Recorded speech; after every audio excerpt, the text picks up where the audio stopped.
Guys, exercise tayo for today's video. Diba? Ang kagandahan kapag meron ka nga ganitong bike sa bahay. Ayan, kahit ganito yung outfit mo, kahit mukha kang bruha. Kahit nakaganito ka, pwede kang mag-bike.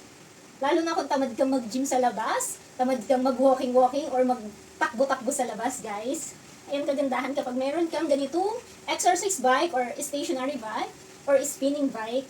Yan, makakapagpapawis tayo. Maliligo na dapat ako, sabi ko. Magpapawis muna ako bago maligo. Total, mabaho na rin naman ako. Ituloy na natin yan para tuloy pawis na. O diba? Ang ganda ng ganitong bike, guys. Napaka-affordable lang po nito kung gusto nyo magkaroon nito. Masarap din po kasi ng nagpapapawis. Wala masakit-sakit sa katawan natin. Lalo na ako, wala akong masyadong ginagawa. Pahiga-higa lang, paupo-upo kapag nag-e-edit ng mga videos. Ayan, kailangan talaga kahit saglit, makapag-bike ako, diba? So, ilalagay ko po yung link nito sa aking basket kung gusto nyo rin po nito. Yan lang. Thank you for watching. Bye!